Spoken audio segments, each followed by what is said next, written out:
Well, what's up, friends? Welcome back to the podcast. Okay, so today I'm actually trying something new. I am video recording this podcast. So it's going to be short and sweet, but I thought, hey, you know what? We're trying to play with YouTube, get more of my coaching videos and those things on YouTube. So I thought, what the hey? Why don't I just record a podcast live on video? We'll see how it goes. And then we're going to put the audio, obviously, on the podcast app where most people listen to the podcast. So I know most of you guys listen to it on iTunes, the podcast app, or Spotify, that sort of thing. So thank you for being a faithful listener. I just want to thank you if you've been here since day one, or if you just jumped in and are just listening. Just thank you for being a part of our community. Thank you for being a part of the podcast. I call it our podcast because truly, you guys, this podcast is listener driven. If you guys weren't listening, I wouldn't be talking. Trust me, I got too much junk inside to do this for myself. I love our community. I love our people. I love the groups that we're forming. I love doing this with you. So if you're new around here, I'm so grateful. You can check out more about me at my website, www.danisumner.com, DANISUMNER.com. I always spell it out to make it more accessible. Just wanted to be sensitive there. The link will always be in the show notes as well. So anyways, let's jump into today's content. I'm really excited to talk about this with you. So I actually just got off a coaching call and decided to talk about this subject. It's going to be short. It's not an exhaustive list by any means, but I want to talk about when our life is sideswiped, right? So if you have something going on, which by the way, we all have our stuff, everybody has their stuff, right? And we all know that some seasons are harder than others. And in those really difficult seasons, how do we put one foot in front of the other when things are really hard? I mean, I know it's hard when there's a lot going on in our lives and we still have to show up for our kids or show up for our businesses or just show up at church or just show up in general when we just want to like lay in bed and not get out of bed. And if it's not that dramatic and it's just a rough season, which I know some of us are going through as well. I'm going through a kind of a rough season. It's not super dramatic. I don't want to just stay in bed for days, but I do want to just not do stuff at times because I'm just so frustrated or my emotions take over or my thoughts, I just spin out on my thoughts. So this is why we implement certain tools and certain strategies and certain tactics so that you guys, we can keep the wheels on the bus so that these things in our lives don't control us as much as they do, right? And so this is part of the work, quote unquote, that we do, especially in these group programs that we're creating, like the Feel Better Journey, which by the way, if you've been wanting to jump in, we're opening doors soon. So jump on the list so that you can be notified the second the doors open. The link for the Feel Better Journey program, it will be in the show notes as well if you want to find out more about that. But you guys, this is part of what we do in this program is we're learning to thrive instead of just survive life and survive different seasons and all of that, right? It's what we're all after. It's what we want to do. And so I just want to just take a moment and just pause for a second. If you're going through a hard time, I just want you to know first of all, I grieve with you. I'm so sorry, whatever sideswiped you. And if it's not a huge thing, but it just feels like a constant tidal wave of things. Again, I'm so sorry if you're in that like season. I know some people sometimes we just feel like we're Job, like, oh my gosh, is enough enough? There's just a bunch of little things that just add up. And sometimes it's, a major thing that happens. So this episode, like I said, it's not exhaustive of like what you should do, but I do want to help you guys keep the wheels on the bus. Some of us are running businesses. Some of us are running families. Some of us just have to show up for life. We don't have the luxury to take 6 months off. And if you can spend 6 months in Switzerland, by all means, go for it. If you need to do that and you can afford it, go, go, go. I'm all for it, right? I have to show up. I have kids. I still have 2 kids here. And when my life is sideswiped, I still want to lean in and be as present as I can. And I know that's what my people want too. And so anyways, I hope you enjoy this episode. Let's dive in. Welcome to a Holy Mess podcast. All right, my friends, we all know life can be so difficult and painful at times, especially when we're carrying grief or loss or wrestling with shame about our past, anxiety about our future, or frankly, like we are just not enough. But there has to be so much more for us. There is hope and joy, peace, love, fun, purpose, and a reason that you, my friend, are on this planet. Let's partner with God so you can be who He created you to be as you wrestle through and trudge through your mess. Hi, I'm Dani, a recovering alcoholic, a mom, a wife, a mentor, and dust. We are only here for a moment. Let's live like it. I'm just like you. I'm a holy mess most days. Actually, every day. Let's have some fun and laugh while trudging through our mess. This stuff doesn't need to be dry and boring. Let's dig in. So, like I said in the intro, we're talking about like, what do you do? How do you keep going?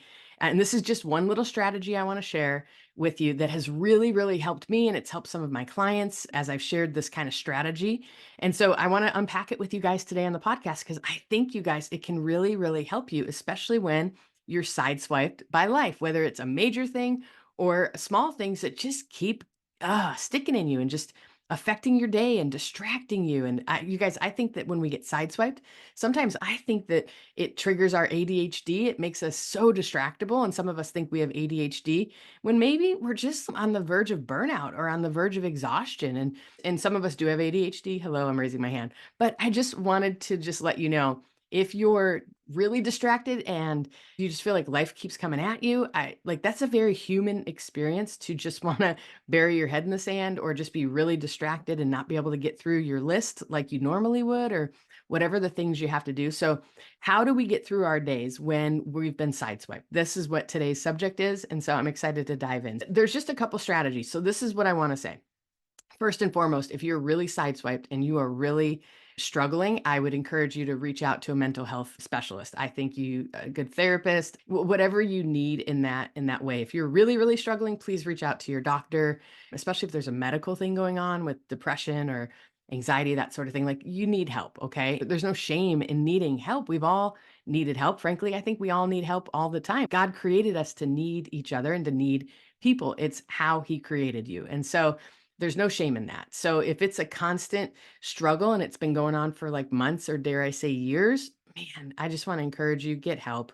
You deserve to get help. You deserve to have a helping hand. And sometimes just having someone else walk with you through the storms can really, really help. Okay. So for the rest of us who are sideswiped, but maybe it's not a mental health thing and maybe it's just life and we're just like, gosh, so distracted though. And beyond distracted and just can't get stuff done and are just kind of in this season, here's what I want to offer. And I've shared it with a few clients, and actually I've implemented it the last few weeks as I've been sideswiped by a few things in my life.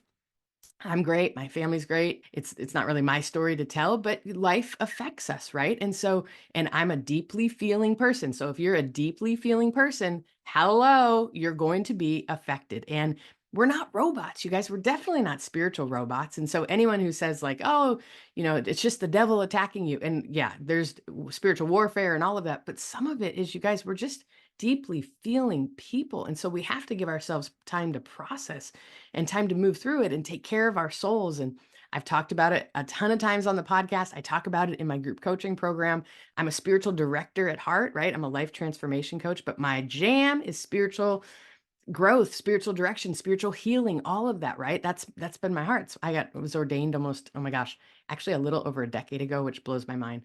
Super grateful for all of that. But here's the thing. When life happens, we're not just affected with our thoughts and mentally, right? We're not just affected in our bodies and in the stress. We're affected spiritually as well. We're triune beings, right? So just like, for instance, Father God, Holy Spirit, Jesus, it's like the Trinity. There's three in one, right? We are many trinities and we're not God by any means, but we have physical bodies, we have mental, our thoughts and our mind, and then we have our spirits and they're all the same person, same thing, but they're separate, right? And we have to learn to integrate them and to take care of each of those things, but they all affect one another, right? So when I'm struggling spiritually, trust me, I'm stressed. I got pain in my neck, I've got a headache, got a migraine, my thoughts, my mind, all of that, it affects my stomach. I get anxious. Our parts of us affect us. Okay. And as we take care of ourselves and as we figure out what tools, what strategies work to help us thrive and help us to ultimately grow closer to Jesus and ultimately continue to be and grow into the human being that we were created to be and that we want to be and all of that. And so here's what I want to offer. If you've been sideswiped or when you're sideswiped, I want to give you permission to deal with your feelings. So listen, we're not taught very well, especially, I hate to say it, but in Christianity, to feel our feelings. We are taught that feelings are bad. Well, let me say, some feelings are okay, like joy, peace, love, like those are good feelings. Have all of those, be addicted to those, right? That's what some people lead us to believe, and that anything when we're struggling, if we're mad or we're angry or we're sad or we're hurt, like those are negative feelings. Now, here's what I want to offer you. All feelings are legitimate, okay? And now listen, there's a difference between acknowledging and feeling our feelings and getting through those feelings and learning from what they're here to share and teach us. And there's a difference between that and then letting them run our life. Okay. So we have to be very, very careful, especially us feely people, not to be, you know, run over by our feelings or not to be so reactive by our feelings. It's really good to have kind of a pause and to learn to, yes, listen, acknowledge, and learn from our feelings, but not necessarily be reactive and driven by them. So it's like a whole dance. And if you're a feely person and you're kind of run by your emotions, if you want to jump into the feel better journey that's opening up, this is one of the things that we deal with. Like, how do we ride the waves of our feelings? How do we learn from the emotions and the feelings that we're dealing with or that come our way and not be so controlled by them? Because here's the thing, what we resist persists. Like, that's a recovery quote. I don't know who said it. They're brilliant, way more brilliant than I am. But what we resist persists. And what that means is when we say, like, oh, I shouldn't feel angry about this. I shouldn't. We resist it. Right. But by resisting it, all we're doing is honestly making it kind of flare up a little bit more, and it kind of grows, and it's just hard. It's like playing whack-a-mole with our emotions. And so what we do is we learn to feel them, we learn to put them in the right place, we learn to learn from them, and then we learn to process through them, hopefully pretty quickly. And once we practice it, I mean, I used to be so emotion driven and feeling driven, and oh my gosh, it was kind of horrendous. But I learned how to, well, I'm learning how, let me say that I'm learning, because sometimes I'm still like, way too driven by my emotions. But this is why I'm learning. This is why I'm teaching this stuff. We teach what we need to learn. I need to learn how to not be so controlled by my emotions, but I do need to learn to acknowledge them, to feel them, to learn from them. So much in Christianity. And I'm not poo pooing on Christianity. I'm a total Christian. You guys know this. I love the church. I'm a part of the church, all the things. But some people in Christianity have taught us that some feelings are bad and we should avoid them at all cost. Well, hello, how? When you're triggered or when you're hurt, how do you avoid anger? Anger is very healthy at times. Jesus was angry, right? And by the way, anger is also a part of grief. If you're grieving, man, anger is a part of the healthy healing process as you grieve so that you can move through it. And so we need not avoid some of these feelings, but we need to learn how to manage them so that they don't manage us, right? Like, how do we do that? So this is what I want to offer you. Give yourself time to deal with the stuff. And here's what I want to say. Give yourself set amount of time each day. So I've actually been doing this the last several weeks, and honestly, it's been working most of the time. Some of the times it's not, and I get run over by emotions or feelings about an intense situation going on in my life right now. But I'd say about 90% of the time it works. So I give myself specific time to deal with, to think through, to work through, to feel certain situations going on, and then I cut it off and I simply basically step into the parenting role of Danny, right? We all need to self-parent. I don't care how old you are. We all need to be the responsible parenting adult and say, okay, Danny, it's time now. Now it's time to go to work. And so I'll say to myself, okay, I can deal with this later. I'll grieve more later. I'll process this more later, but right now I need to go get to work. Like, this is work time, right? Or this is family time. So I'm going to lean in and be very present with my family, knowing a couple hours later, I'm going to give myself a set amount of time, however long I need, maybe 15 minutes, maybe 45 minutes, just depending, to process, to feel, to journal, right? To all the things. And we'll get into a few things that you can do during your processing time. But then the rest of the time, you basically push yourself lovingly, not in a judgment way, because here's the deal. Those of us who grew up in the bootstrap yourself, get up by your bootstraps, you shouldn't feel that way. Like, oh my gosh, we tend to shame ourselves and make ourselves feel bad for needing to process. That is not what I am saying. Do not bootstrap yourself. Do not avoid it. Do not say, you shouldn't feel this way, right? Like, if you've got like an old parent's voice in your head, like, you shouldn't feel that way. You should feel this way. Or, we almost like gaslight ourselves a little bit into not struggling or not feeling some way. And so I want to give you permission to feel your feelings, deal with your stuff, and lean into it in a very gentle, loving, kind way. okay, it's time to get up and it's time to go to work. I'm going to go do my little work sprint. And then it's time to, be with my family and be the mom I need to be and clean the kitchen and show up for my kids and all of that. And I'm going to lean in and I'm going to be present because so much of the time, this is what happens, you guys. If we don't give ourselves time to process these things, they press us and they're constantly in our brain. And then we get nothing done. We show up to work, but we're not being productive. We show up with our family, but we're not really being present. We're listening, half listening, because we're thinking about all the stuff that we're ruminating about and so struggling with. So we're not even present with our family, right? And it's just really hard. And so we go to work out and then we don't. We just look on our phone or whatever. So this is what I want to say. When you're in those struggling times, give yourselves time. I don't care if it's 5 minutes, I don't care if it's 15 minutes or 45 minutes, whatever you need to process. And what do you do in those processing times? Okay, so this is what I want to encourage you to do. So I just wrote down a few things that I have been kind of been my go-to when I'm really struggling and I need to process. I will give myself time to reach out to a friend. I'll call somebody to be able to ask them, "Hey, do you have a few minutes for me to process? Like, do you have the space and capacity for me just to like vent out some stuff and just kind of hear myself?" I'm an external processor, so it really helps me to just to get it out. So I'll do that. I'll reach out to a friend because I know we're made for community, you guys. We're absolutely made for community. I will journal, I will write, I will just get it all out. And this journaling, I'll do it on a piece of paper that I can just write really messy and then throw it away or burn it or tear it apart, right? Because you've got to get this stuff out. And journaling has been a huge, huge gift to my life. And so I want to encourage you, if you can, totally journal it out. Take 5 minutes and just poison pen, journal it. Make sure no one reads it, right? Because when we get it out at first, it can be a little bit more intense or more exaggerated than what we actually feel or where we want to land. But we've got to get that out. Otherwise, that stuff can just poison us inside.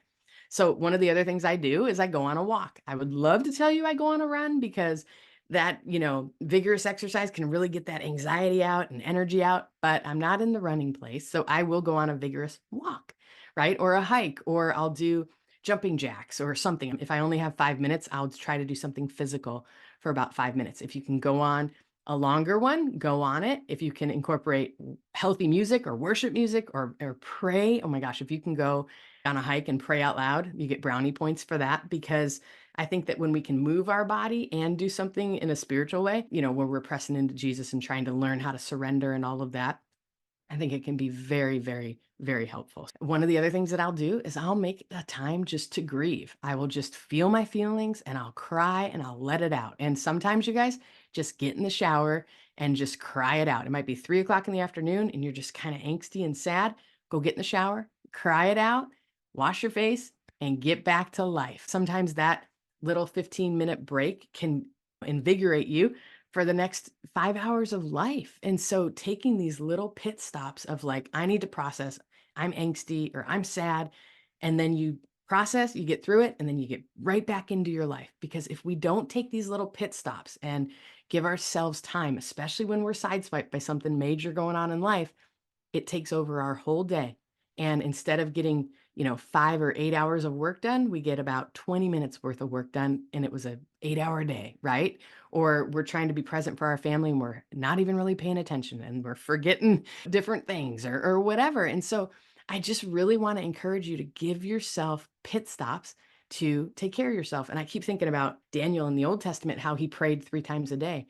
Maybe it's 3 times a day, you guys. Maybe if you're really sideswipe, you give yourself 5, 10, 15 minutes 3 times a day to just process.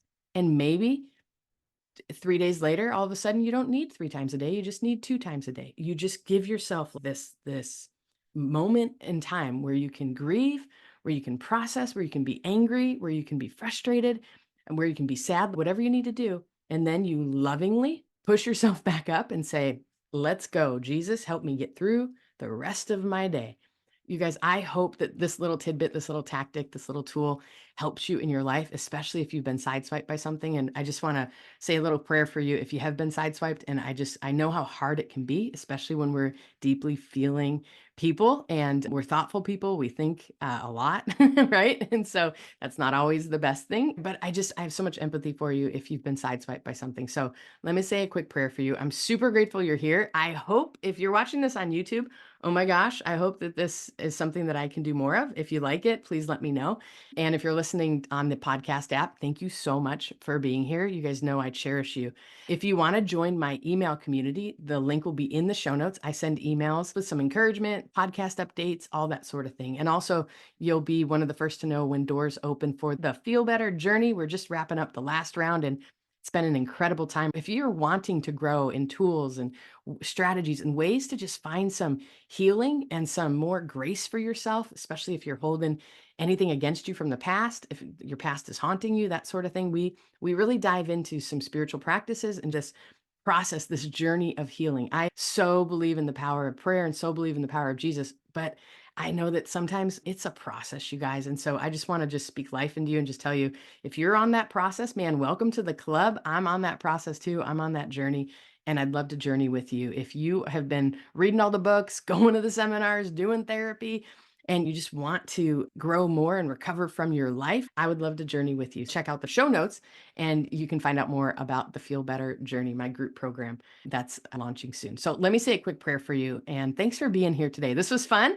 I hope that you guys like the YouTube version. So, all right, Lord, thank you for my friend. Thank you for who you are, God. Thank you for what you're doing in my friend's life. Father, I thank you for this podcast and this space to be honest and to be real and to be authentic and to seek after you. And so, Lord, I just pray for my friend. I pray you'd bless them, fill them, and pour out just your love and grace. Lord, life can be so, so difficult. And I know you know that. And so, would you just bless my friends today in Jesus' name? Amen. All right. God bless you. So grateful you're here. And I will be in touch in a few days. We'll talk in a few days. All right. Love you guys. Hello, my friend. If this episode blessed you, made you laugh, or triggered you, hey, that's growth. Please do me a favor and share this with a friend. And if you feel led, please leave a written review for the show. That really helps us out.